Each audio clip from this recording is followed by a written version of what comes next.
Hello and welcome everyone to another episode of Kathy's Corner. Kathy's Corner is one of our favorite episodes each month here at Project Kin, where the mighty Kathy Stone shares with us insights and perspectives of someone who's spent decades as a professional photo manager working with the digital and analog collections of some of the great families in the Rocky Mountain West in Canada, and helping families understand the collections that they have and ensure they're passing them down as a legacy. And then over the last few years, she started to turn to her own collection. And we are very fortunate to have her with us as she goes through that experience, sharing with us the process as a professional, the practicalities of a personal collection. So, with that, let me turn it over to you, Kathy, and take it away for today. Thanks, Barbara. I'm very excited to be here again. This is 1 year we have been doing Kathy's Corner, so it's very exciting. And I was going to bring some cake or something, but since I couldn't share, I decided not to. So got coffee anyway. Thanks everyone who's tuning in, and thank you to everyone who's watching on Zoom. We really appreciate, or watching the recording on Zoom. We appreciate it, and we're back with Zoom now. And so hopefully that'll work out very well. What I thought we'd talk about today is what to do with photos. And I don't mean like the whole thing is about what we're doing with our photos, but more in the sense of there been some discussion and some questions about, okay, what do I do with the physical photos? How do I decide what I'm keeping and what I'm not keeping? And how do I store all this stuff? And where do I put it? And that's possibly the biggest thing most overwhelming part of organizing your photos is to try and think of what I do with all this stuff. And when I use photos, I mean memorabilia, and I've latched onto the term ephemera now to mean all those other things like the box loads of stuff you have still that your kids made in kindergarten and all those things, and your postcards and and letters and everything. So we accumulate a lot over time, and keeping it is important. I've commented on Substack today that in the age of Marie Kondo, Swedish death cleaning, downsizing, minimalism, we have to look at photos and memorabilia differently than we would as that drawer full of socks, because it's not the same thing. And I think a lot of people look at downsizing and want to throw away a lot of that history. And we want to think about, we're in fact become the guardians of our family's stories through their photos.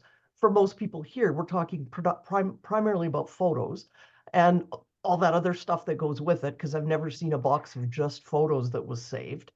Could be all the digital media.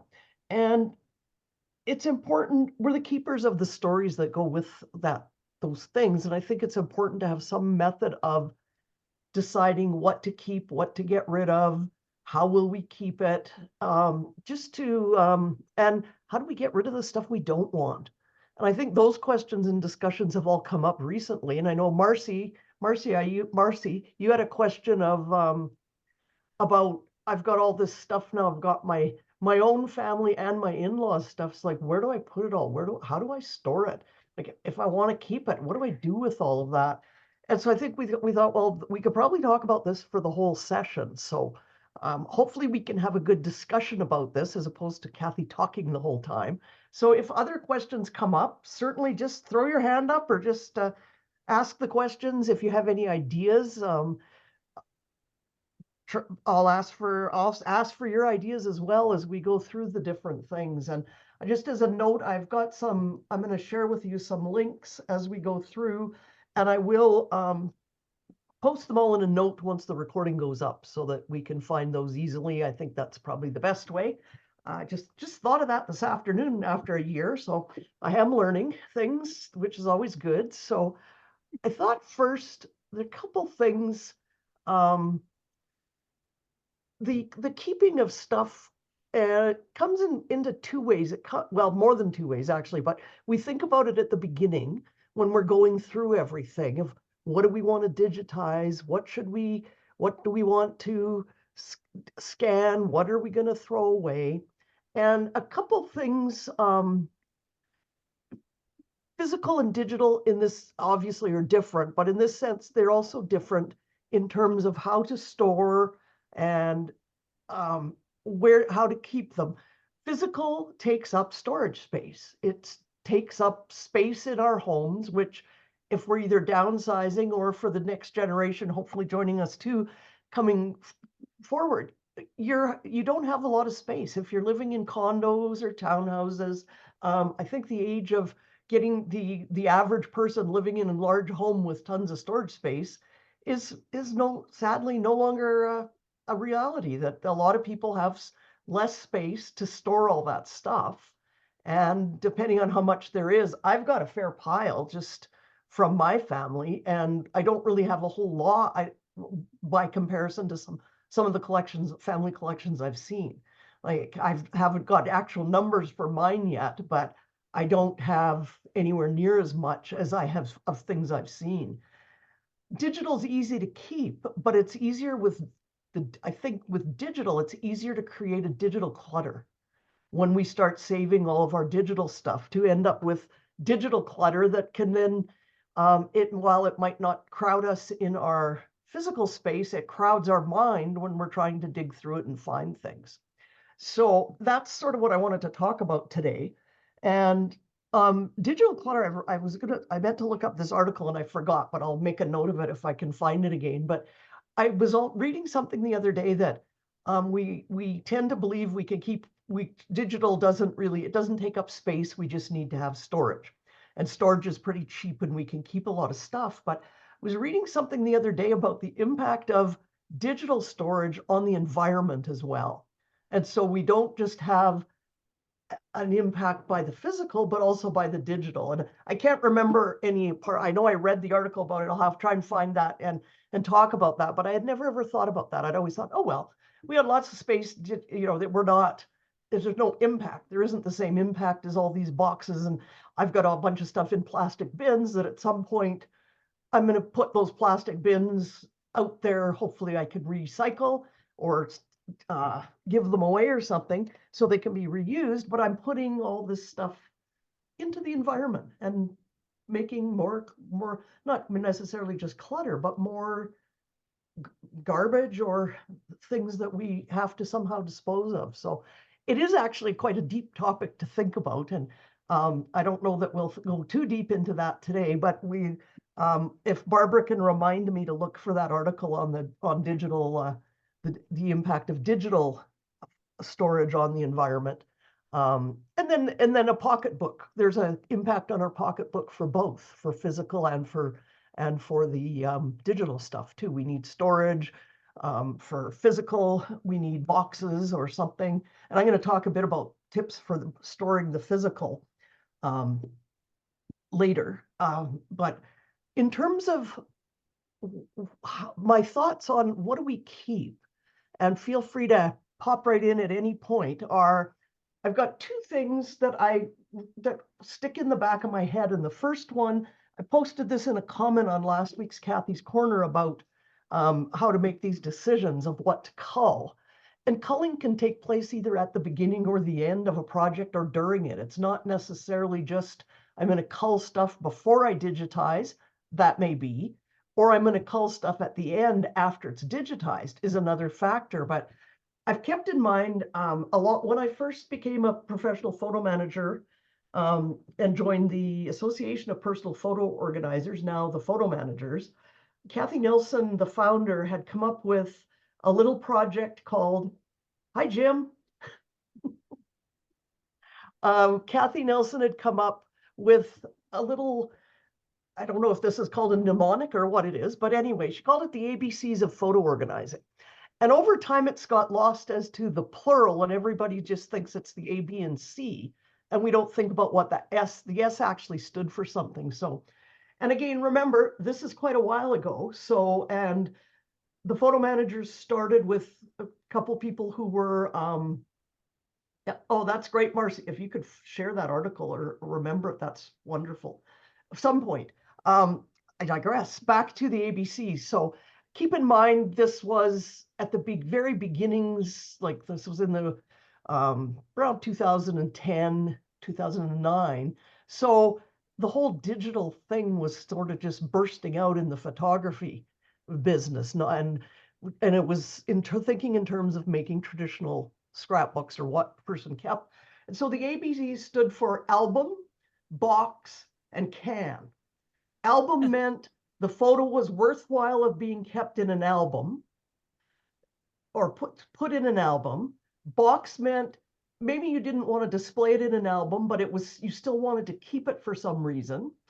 And cement can or the garbage can, you could get rid of it. And those kind of photos in the can, and now with digital, I kind of think album and box are kind of the same thing, the stuff we're going to keep. We don't really make as much of a distinction, but the stuff that goes in the can could be the duplicates. I had a little discussion with Carla about, or no, with Kate, I think, about the era from the I guess in the 90s or so, when duplicate and you could get an extra set of prints for 25 cents. Or you could get 3 extra sets for 75 cents, or sometimes an extra set was free. And if you want to talk about adding clutter to our lives, that did it. So, and a lot of those sets I'd always make a set for my mom, my mother-in-law. I had twins, so I had some notion I should have a set for each of them. And so part of my recent work has in fact been to remove all these duplicates, because of course I got my mom's back. I'm laughing because I brought a box of stuff home to digitize for my mother-in-law from Lancaster, Pennsylvania, where she lives. And in it are pictures I sent her of these same duplicates, triplicates. I've inherited one of my aunt's photos. Guess what's in there? Pictures that I sent her. So that was indeed a lot of clutter. So a lot of that can go in the can. And I'm going to talk about recycling photos and that, but that's the things you don't want to keep. And again, we talk about duplicates. Sometimes blurry photos, and Kevin Ferguson, is that, am I right? Kevin, yeah. He made a good point that when we're talking about what we call out, if it's the only one, then it doesn't matter if it's blurry, if it's the only one of something. And I think that's a great point too. But if it's the blurry photo and there's 10 others of the same event, you could probably toss the blurry ones, because if they're not unique, you probably don't need to keep those. So those are type of things that go into the can. The S, the apostrophe S on the ABCs, stands for stories. And that has an impact on the A, B, and the C, is that if a photo tells a story, or if there's a story behind the photo that needs to be told, and that's a distinction I make too. A photo can tell a story. Sometimes the photo might be innocuous, but the story behind it is where the gold lies, where we find that little spark. And that photo might be what sparks us to tell that story. So that's what the apostrophe S stands for, is when we're making these decisions, are there stories? Are there stories to be told? Does this photo that's maybe not the best shot? I laugh, I use my own collection as an example. I had like a Kodak Instamatic type camera when I was younger. And before I took courses in photography or did a little reading about it, because I was not a photographer, I have all these pictures. I went to London and Paris on a school trip when I was in high school.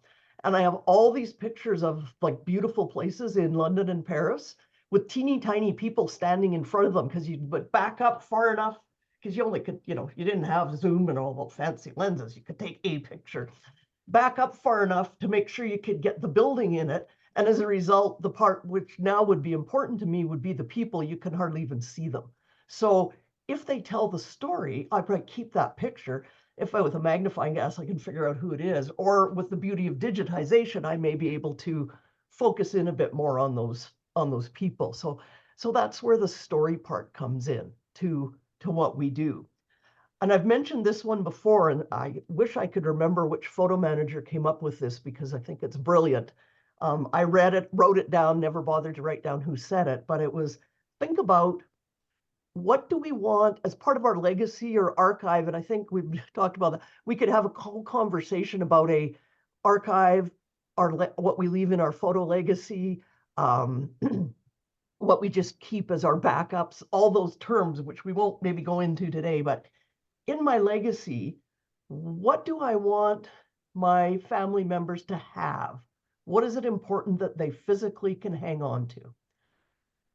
What is important that they can see, which means can it be turned into a digital version that they can still look at without actually having to keep the physical? And finally, what do I want them to know? And what do I want them to know about the object or the memorabilia or whatever? And how do I convey that, what I want them to know? And what you want them to know in a lot of cases, the things that you need them to see and you want them to have, it's probably important that you tell them what you want them to know about it too, because sometimes we think that this makes, well, this is obvious what this is, and it may not be. So again, we're back to describing what that object or that photo represents to tell people. Another one, Carla Stout, I hope I'm pronouncing Carla's last name correctly. She posted in one of the comments in this discussion that was on Kathy's Corner, I think from last week's or last month, would I pay money to have a copy of this photo? That's one of the things that how she decides. And I've said that too with terms like, I would pay money to have letters written by my grandmother. I would pay money to have recordings of my grandmother or my grandfather. So she says, would I pay money to have this photo of in there? And which is another one. And again, lead back to the only copies. So, okay, I've talked a lot. I'll have a drink of water and hop right in with how do you decide what to keep? I have a question for you, Kathy, actually. As you were describing, you had me on the edge of my seat about what the S was. Should have guessed it was stories. Um, but it's interesting, and it was interesting that you point out that that little phrase, ABCs, was dated to the 90s or something, because as you said that, I started to realize how what we think of as photos, as those treasures of legacy passed down, that's because it's 200-year-old technology, and that's what our ancestors had in the 19th century. But 200 years from now, the artifacts that our descendants will have to pass down and to make decisions about will, yes, largely be digitized because of, insert all previous discussion. But it also means that things like recordings, would I pay money to have a recording of Jim's voice? Would I pay money to have recordings of, I'm sorry, Jim, but my cousin, Papa's voice? And that kind of thing, these videos. And it's a big deal with videos because they're big. Yeah. I have a gig size video of time spent with my mother. I don't, but I might.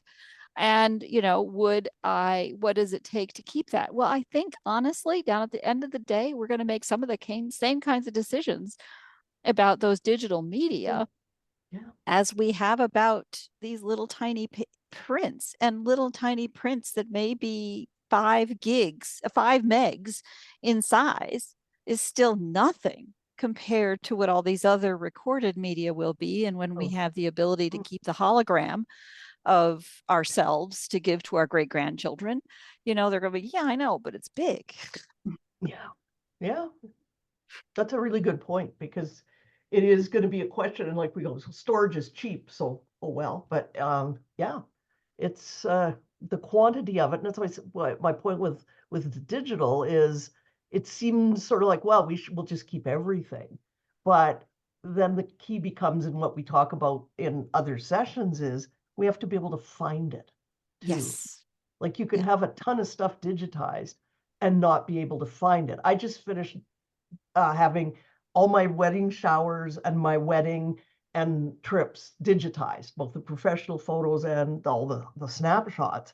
And I'm looking for a specific photo because apparently I have an anniversary coming up next week for that too.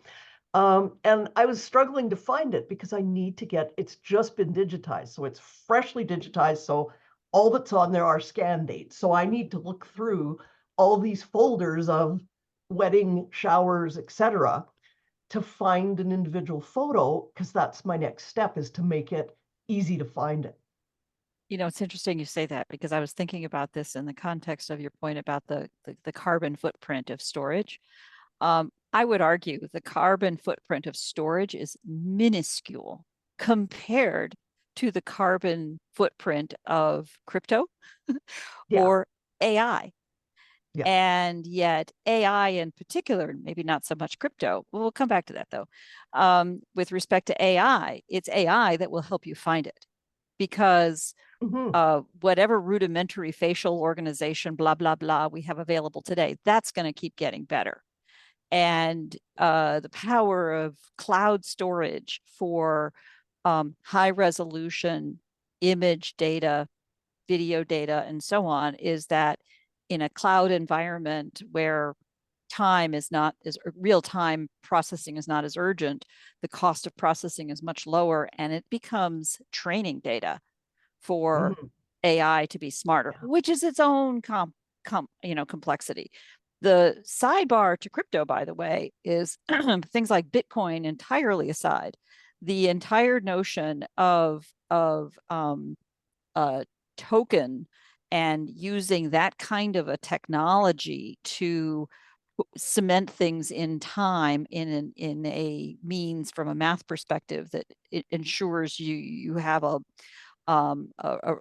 registry to know when something happened in time can itself also be very important to future records and documentation and citations essentially. But that's another whole separate conversation. Yeah. Anywho, just Interesting what thought. you're saying about digital. I don't have a strong connection to digital photos. If they're in the individual photo and it's the only one of a certain person, then I'll keep it. But I don't have the same connections I do with physical photos. And my answer to your question is, do you keep the physical photos? It's really easy for me. I keep them all because my nan and I spent hours going through them when I was a child, and they're my connection with my nan. And there's no way, even if I've got three of exactly the same photo, and I can't get rid of any of them because my nan handled them. She showed them to me. We asked questions, we talked about them, we told stories.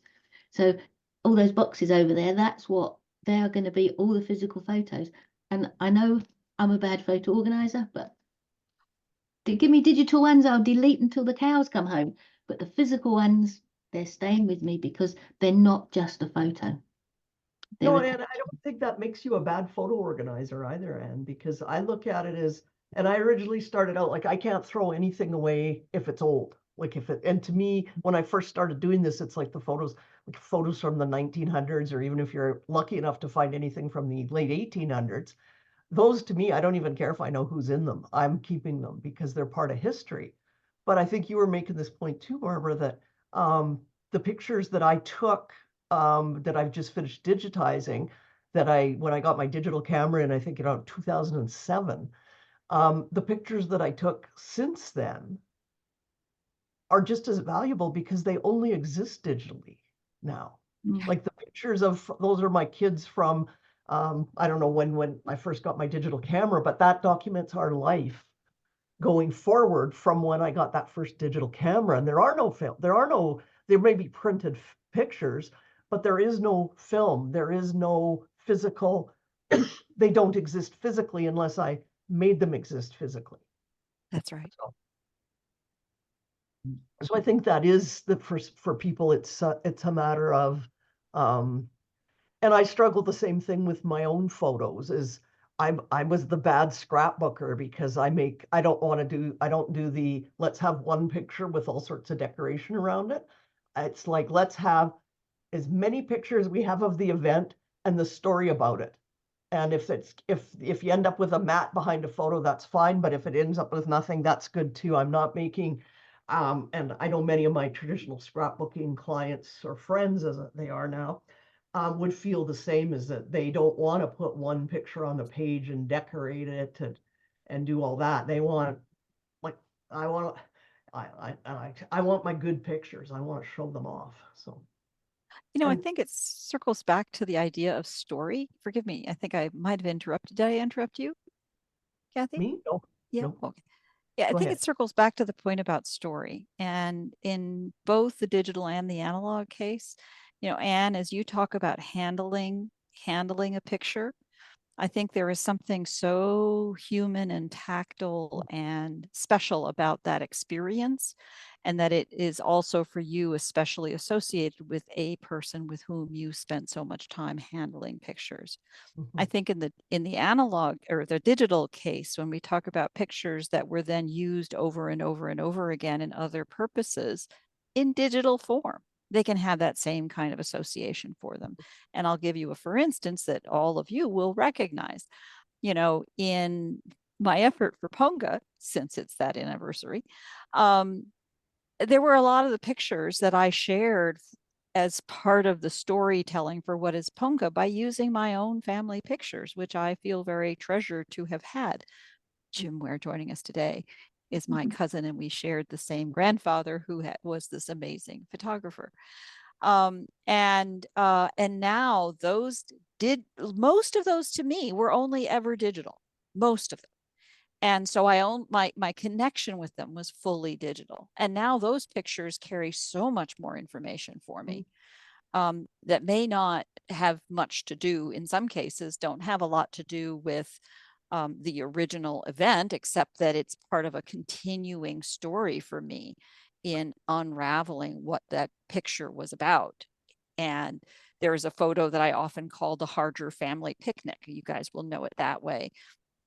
Jim and I, it was, I believe, our grandfather who was taking the picture. I don't know probably in Abilene, Kansas, and I probably about 1917 or 1918, early 1918, based on the ages of the babies in the picture, including his mother. I just found my grandfather's draft card from Schenectady, New York from 1917. Mm. And I was like, oh, wait a minute. The war was just over. So did he get a draft card and not have to go to war or come right back from? And this was a celebration or something? There's those kinds of things that suddenly it's always that context that lets you put it together, which is what the whole point of story is. What is story anyway? But, wrapping a narrative of context around a string of maybe Mhm. facts. Yeah. Well, and I think something that I'll come to you in a second, because this was what I was going to say and I've forgotten. I remembered it when you were talking, Barbara. Is the other point there that you're making with it being your grandfather was a photographer. And I had a client who, in addition to living the life he did, he was a hobby photographer. That adds, I think, another layer of story to the photos. Like if Mhm. it was just me fooling around with my Kodak Instamatic, that's not really, it's like who took, but the other question, who took these pictures? And that's Exactly. in the pictures I have from the farm. I wonder who took these pictures of my grandparents and my aunts and uncles on the farm. I wonder what they had, what kind of camera did they have? But for someone who, uh, it also was their living to take photos, that adds another whole layer to it, to the story, that there's the photo that was taken, but now we have the photographer's story. And did he, at that picnic, what he snapped? Did he pose everybody? Like what was going through the photographer's mind when he set up the photo? It can, we can go on and on. And you wanted to say something. I was going to say about story as well. There's another element to story of photos. This box of photos that my nan left me and we went through together, she didn't show me all of them. She didn't show me a soldier who had died because she just couldn't bring herself to talk to me about this. So in this box that I knew really well, I found this photo. I didn't know who it was of, this soldier's photo, who it was of, who he was, didn't know anything about it. Excuse me.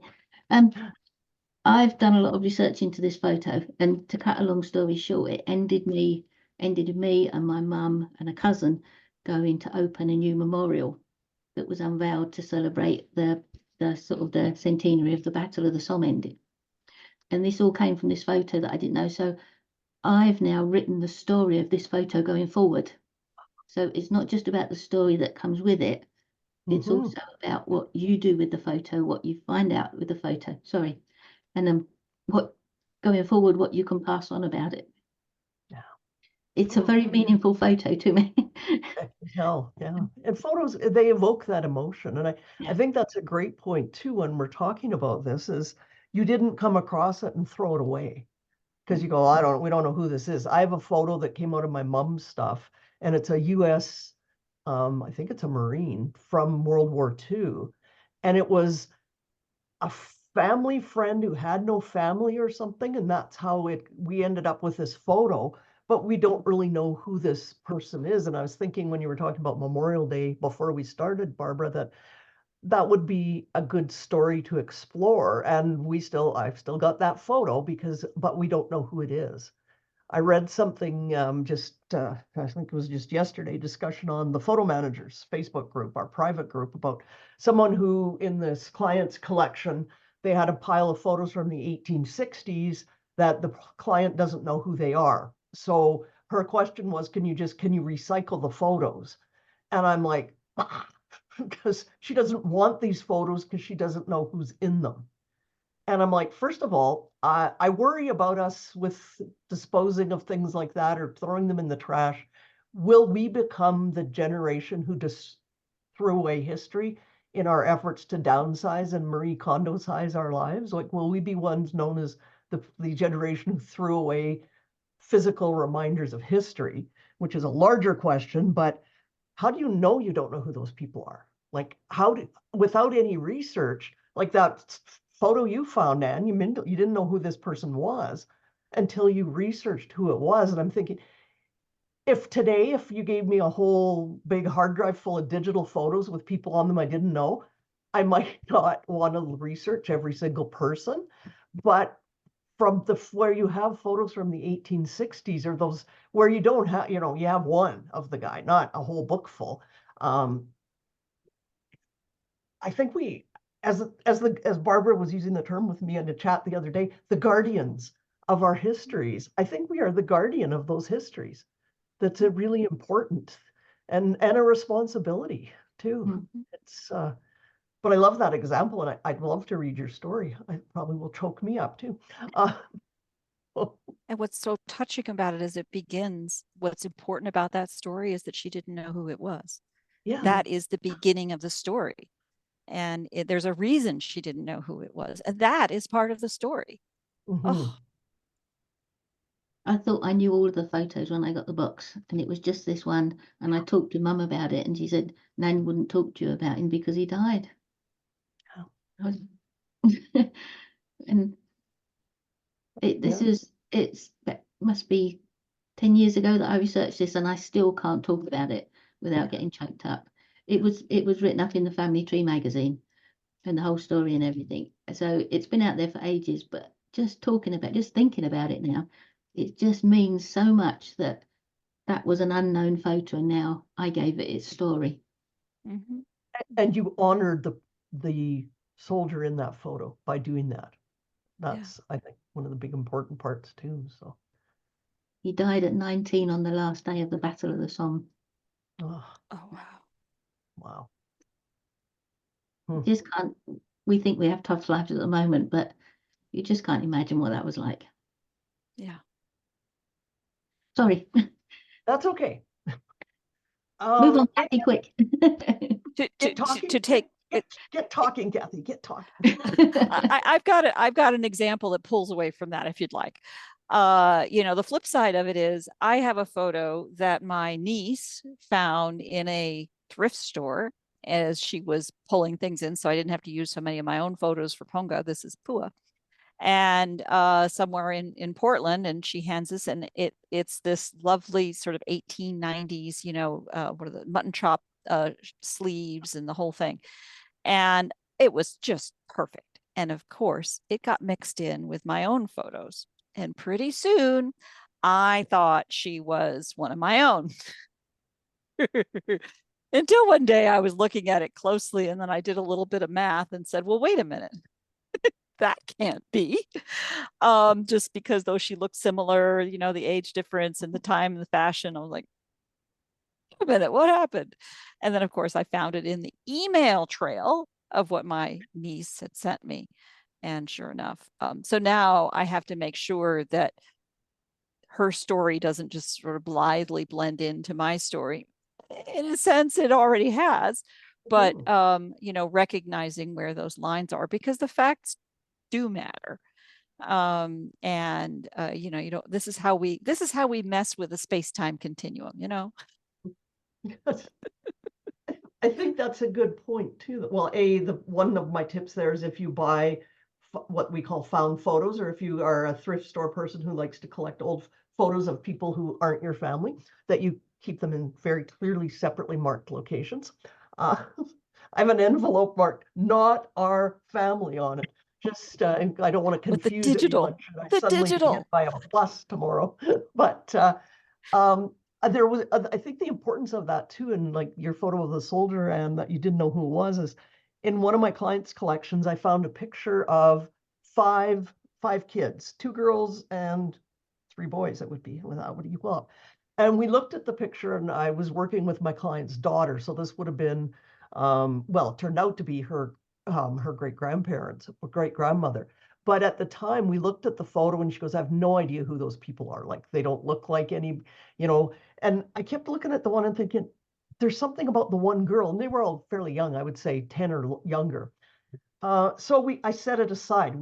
That's one of the things we do when sorting, is it, because if you're trying to sort stuff, stopping and going down the Google rabbit hole, it's fun, but sometimes not the best way to get work done. So I had a pile of don't know who these are, need more work, like gotta consider this later after, because maybe clues will surface. And sure enough, clues surfaced in the form of an obituary for one of the boys in the photo, who turned out to be she was my client's grandma. So the oldest girl in the photo was my client's grandmother, and these were her siblings, but we didn't know, we had no family history. We have a lot of family history about my client's father or grandfather, his side of the family, but we didn't have much on her grandmother's side. And it turned out that this was a photo of all of those 5 children, which initially we would have tossed because we had no idea who the people were. But finding the puzzle pieces that put it together, and then as I looked at and found a couple more pictures of her when she was younger, because the bulk of the photos that were taken of her, she was already well into her 60s. So it was, you know, some people look very much the same as they did when they were kids, some people not so much.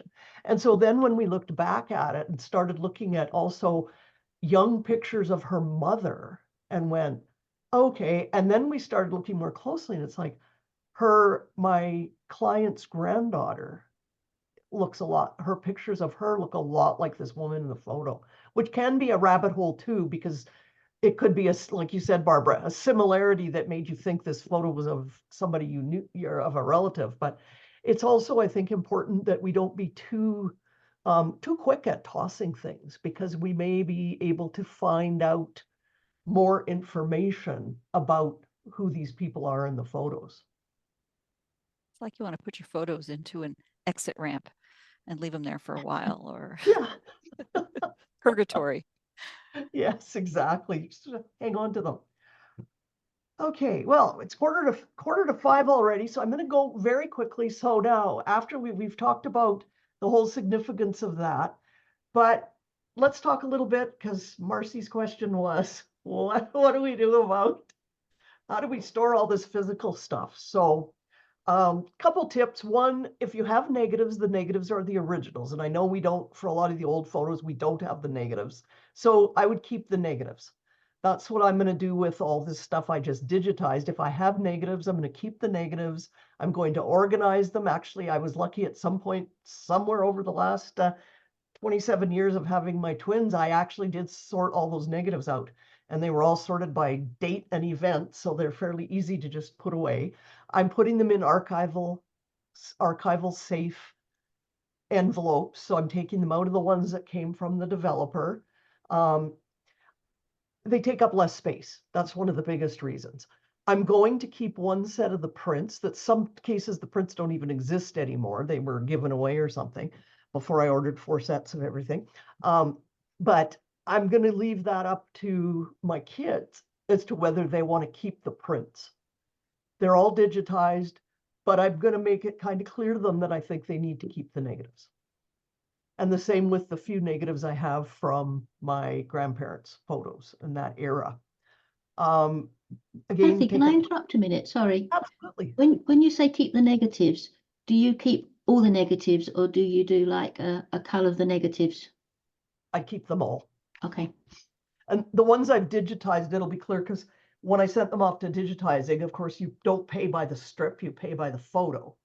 So a strip of 4, if I were talking 35 millimeter, that's four photos. So 4 times $1 for the negatives to be digitized. So I blocked off the ones, because again, remember, I had an Instamatic camera. And so quite often I didn't if there was a faint shadow of anything, I may have had it digitized just to see if I could bring, if I could tell the print was bad. But if it was totally blown, like it's just clear, or if it's totally black, I put stickers on them. So they'll know those weren't ever digitized. I just put stickers on them, mostly for my scanning people to know, please don't scan these, because I don't really need to have to go through digital and delete them. But no, I don't cut them. I don't know why, because everybody I know who's a photographer says don't cut negatives. And they're easier, it's very hard to they're easier to digitize if they're still in the strips than if they're cut. If they're cut into, like some people did cut them or cut pieces off, they're very hard then because they don't fit in the frames designed to digitize through. So you're ending up treating them like an individual print. So that's one tip. I prefer, and it's again a preference, and I see Anne agrees with me, I prefer boxes to binders for storage. For the very obvious reason, if you look at Anne's shelving there, if those were binders, I think they'd take up a lot more room. And also you can get archival binders that are sealed, that actually have a cover on them. A regular binder will let dust and everything into the storage. So I use boxes rather than binders. Again, I think they save space. And I've noticed that with my own, because as I mentioned, I was a scrapbooker. I wasn't a crazy one. Some of the people I know made like 80, well, my aunt has like 80 traditional scrapbooks of everybody's, like from our historic, our ancestors, right down to everybody's great grandchildren, her great nieces and nephews, and all the way down. They all have albums, but it takes up a lot of space. But I think binders take up more space. You can stack up, you can put binders, I don't know, I'm gesturing here. You can put a binder like this. You can't put something on top of the binder. And if you're going to stack them in like piles, like your boxes, but sideways, why use a binder? You might as well use a box. They're easier. You don't end up with the space when a binder, you know what I mean? The binder is like 2 inches wide at one end, and then they move. So I think it's just a more efficient way to store stuff, and takes up less space. I'm going to, if I can see how fast I can do this, but I will share these afterwards. Archival storage is really important. I can't stress that enough. If you're going to keep things, keep them. This is, again, my feeling. If you're going to keep things, keep them properly. Find the right storage things to keep them in. And I have, just hang on, because I got these all ready to go here. I didn't find anywhere for UN in the UK, but so this one, Archival Methods, are in the States. This is my favorite company, and partly because a long time ago, they have been a long-time partner with the photo managers and work very hard with us. They're called Archival Methods, and didn't show up like a link for some reason. You get the idea anyway. I'll put them all, we'll get the links to you properly. They are, I would consider them experts in the field, in archival storage. They manufacture a lot of their own stuff. If you're looking for something, like say I wanted something to put that beautiful microscope behind you in, Anne, they probably could suggest something to store those things in. So the other thing I really like about them is they have an incredible blog. Their website, not only are they trying to just sell you stuff, their website is full of, they have a preservation guide, the blog, I just looked, one of their latest blog posts is how to label photos.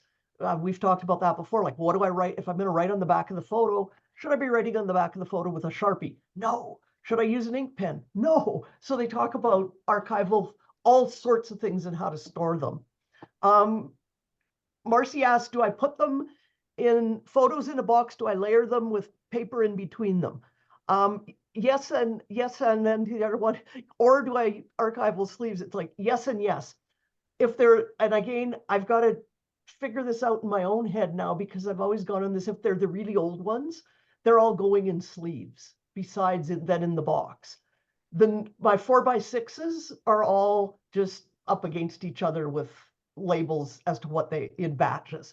But those are going to be old someday too. However, I have the negatives of those. So I could get new prints if I wanted, where the other photos, the old ones, and for us, they're from the farm from the 20s. I've got a couple old pictures from England of my great-grandparents that I'll put in sleeves to protect them. It's sort of, I also put little tiny pictures in sleeves if they're going in a box because they tend to get lost. So I'll put a 2x3 picture in a 4x6 sleeve so that it has a way to defend itself from getting lost in all the other stuff in there.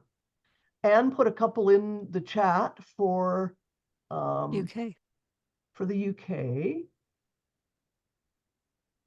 Okay, hang on here. Copy the link. Copy the link. There we go. I've got them. I've got them.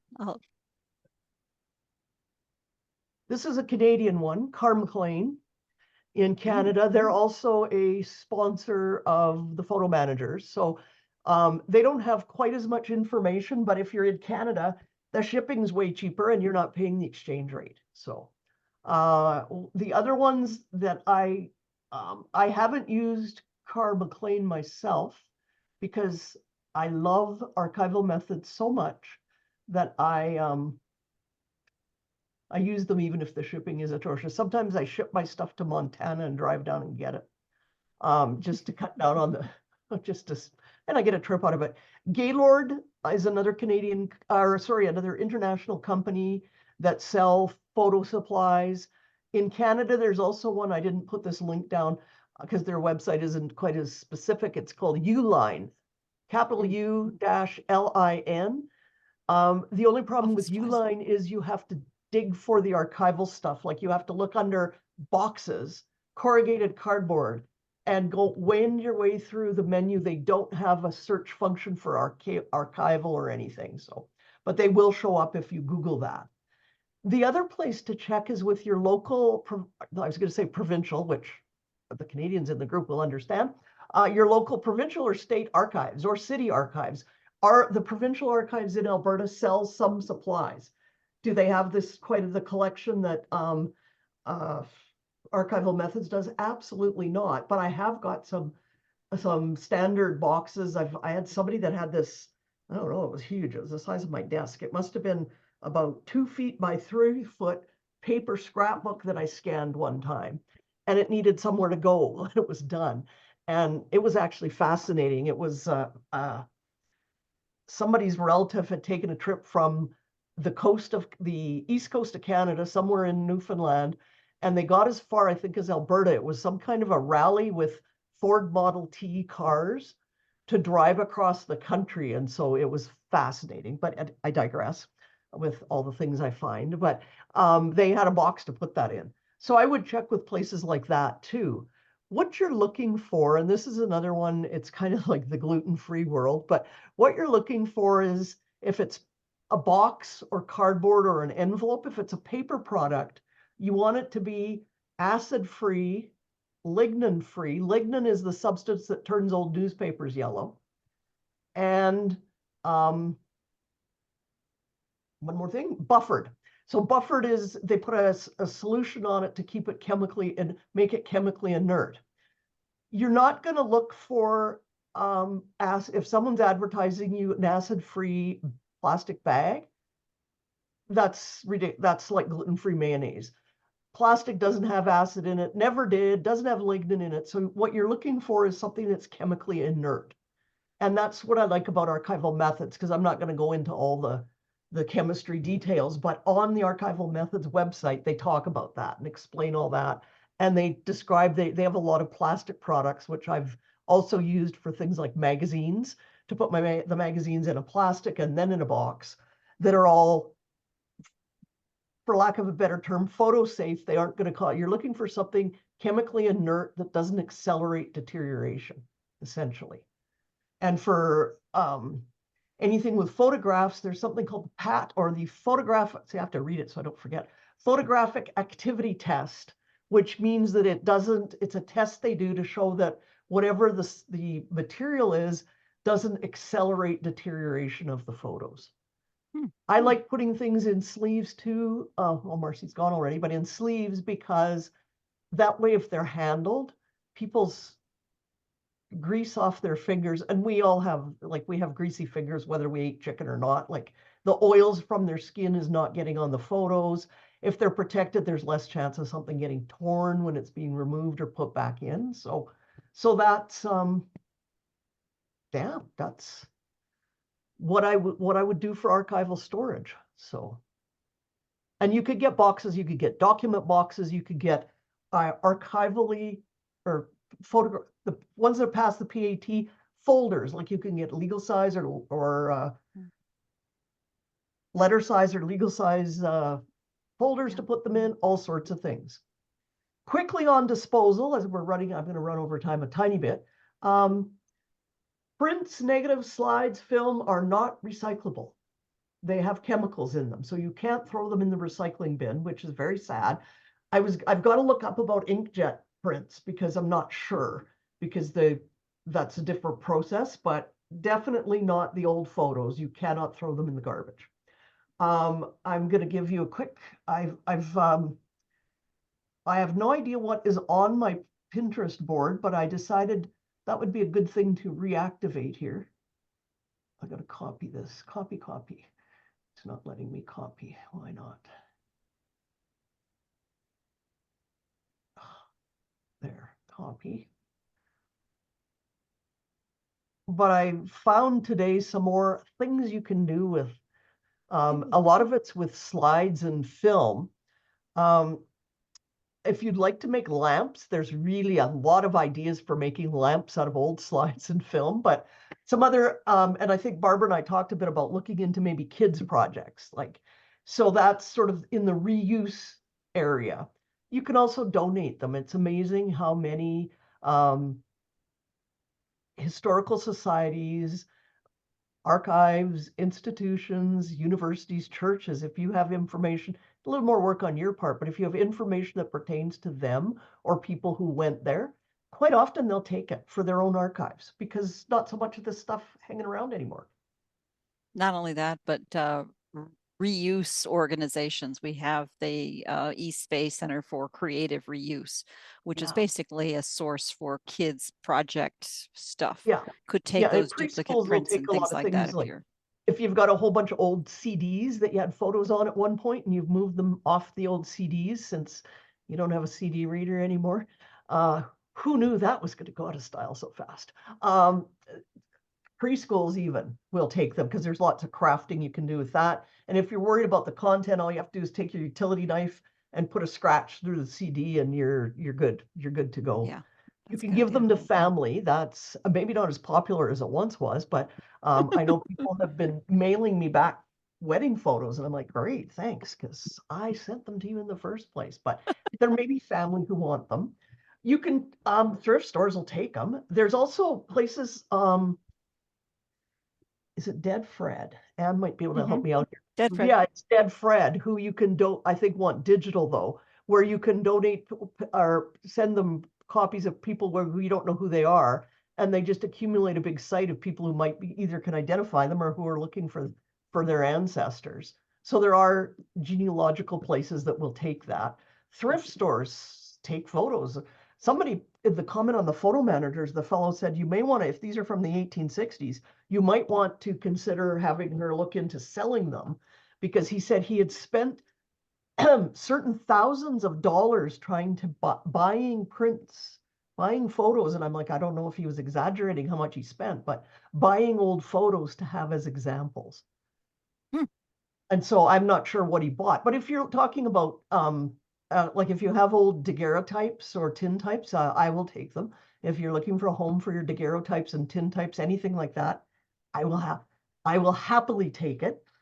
I've only ever got to put my hands on one daguerreotype in my life, and it was such, but the client wanted their picture back. So and of course, if you have things like that, you want to be, you know, you want to really protect those when you're keeping them. But yeah, thrift stores, just lots of places. But again, from what we've been talking about, we're more thinking about those duplicate, triplicate sets and the photos where they used to develop them, and one photo would be black because it was overexposed or underexposed or nothing but light and you can't see anything in it.